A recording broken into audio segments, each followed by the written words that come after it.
In the diagram of triangle ABC below, points D and E are on sides line segment AB and line segment CB respectively, such that line segment DE is parallel to line segment AC. If EB is 3 more than DB, AB is 14, CB is 21, what is the length of line segment AD? So first of all, whenever we're dealing with these similar triangle questions, your first step is always to find the congruent angles. So if you look over here, this small triangle and this big triangle both share angle B. So therefore, B is congruent to B. So in the small triangle, we have angle B, and in the big triangle, we have angle B.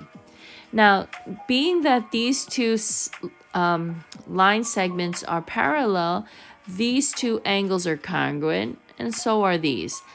These two angles are congruent by corresponding. So, angle D in the small triangle matches with angle A in the big triangle. So to finish up the triangle names, we have triangle BDE. And then in the big triangle, we have triangle BAC.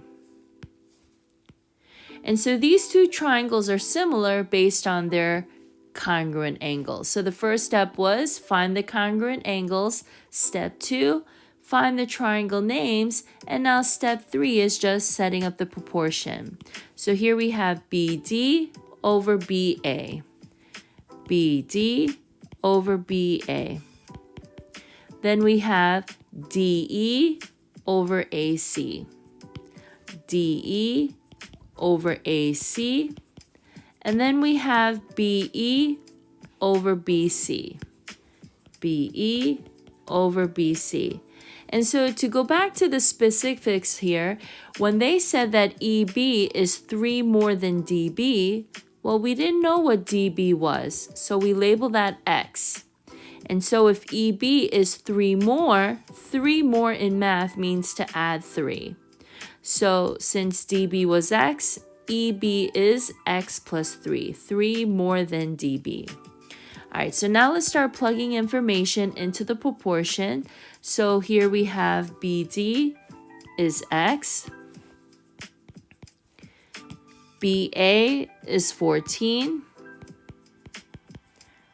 Here it says DE and AC, but we don't have any information, so we don't need to look at this fraction anymore. This is useless. And so now we look at BE. BE is X plus 3. And then we have BC, which is the whole thing, and that's 21. So when you have a proportion, we're going to cross multiply. So we have 21 times X, 21X. Here we have 14 times X plus 3. Keep in mind, it's key that you must put parentheses around this expression because it's more than one term. And parentheses is an organizational tool that keeps everything together. And so if you look over here, based on algebra, this is the distributive property. And when you're using the distributive property, you're distributing that 14 to each of the terms. So 14 times X is 14X. 14 times 3 is 42. So now we're going into algebra. We're going to bring all the X's to the left. So the opposite of a positive 14X is minus 14X.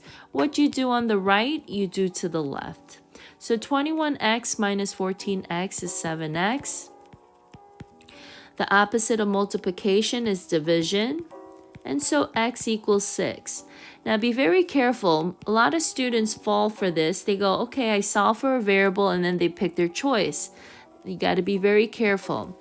Going back to the picture, X is 6. But remember, from the beginning, we were trying to solve for AD. So if the whole line segment is 14 and the bottom is 6, to find the top part, we're going to do 14 minus 6, which is 8. And therefore, our choice is 8. I hope that helped. Bye-bye.